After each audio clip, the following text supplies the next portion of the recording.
So we are now down at the lower end of the garden, and we built this tier bed when we first moved in, which was about 2002. And we left this area, so that we can have some nice place to rest your eyes. But this is the wild garden over here.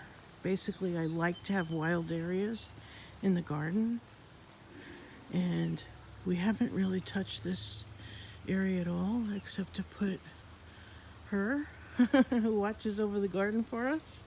But there's a nurse log back there and tons of beautiful ferns growing out of it. This is a very wild area of the garden back here, and I like it that way. I really do. And there's the little stream underneath the gazebo. And we also built, before I leave here, I want to show you this big bleeding heart over here. Because this bleeding heart has been here probably, 15 years? It's just a long time, and it's huge.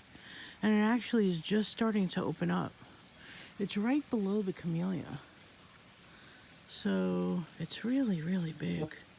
We tried all kinds of things in this bed and then discovered, it's always wet, so it has to be things that don't mind wet feet and shade, a lot of shade because of the trees. And here's that gorgeous cedar tree right in the middle of the yard. That is a gorgeous cedar, my love. I love that cedar. And I love the gazebo.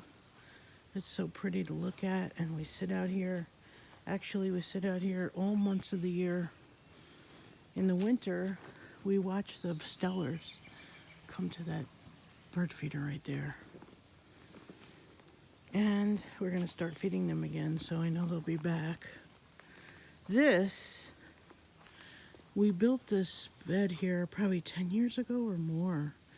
And this was a tiny little hydrangea, really tiny, just one tiny hydrangea. It's pink and blue, mostly pink.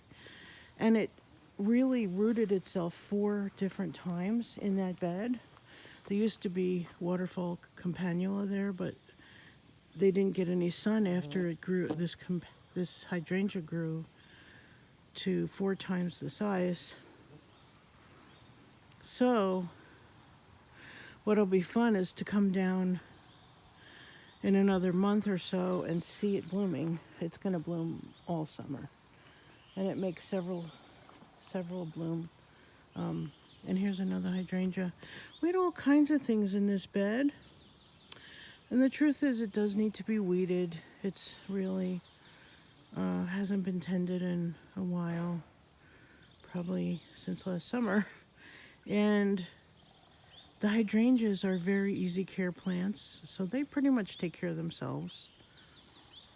And this one is a beauty, this hydrangea here. Hydrangeas are also known as water plants, so they love wet feet, and because this is right by the stream, they get all the water they need. I never have to water back here, which makes everything so much easier.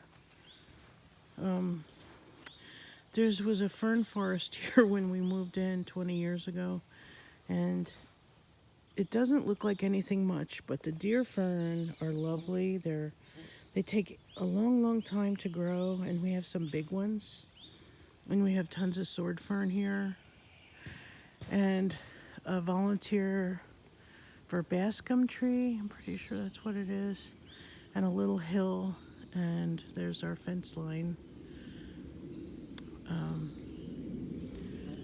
And Terry actually built a bridge back here over the pond, over the stream, so we could get to the back part of the garden over here. And I put in a clematis, which I'm actually not going to go over the bridge right now because it does need some shoring up this year. So we're going to work on that this summer. But the clematis is actually blooming. I don't know if you can see from here, but it's called sweet something clematis. It gets to be huge. I mean, 30 feet it could go.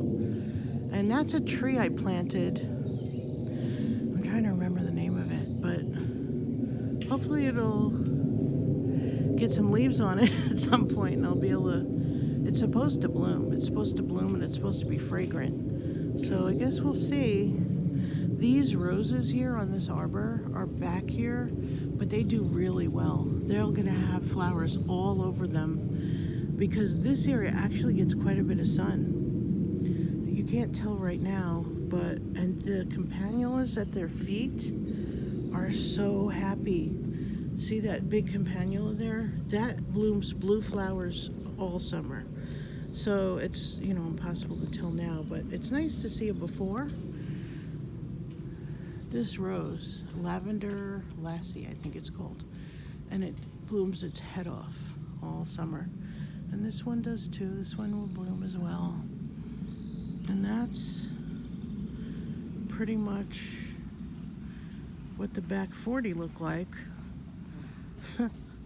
And it's lovely. It's, you know, it's nice to have space. And down here, the vinca are starting to bloom. We did have plants in here and they didn't do well. So we're reimagining this area right here to see what we want to put in. But this is a volunteer. I don't know what the name of that tree is, but I really like it. I use it for filler in bouquets. It's got really pretty leaves. And there's some vinca blooming down here. Yeah, you can see it now that my shadow's here. Little artifact. I love this plant, and it does make berries for the birds.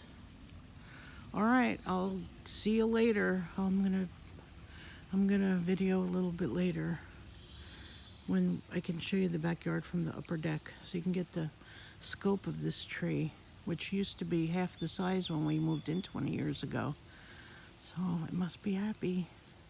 Thanks for watching.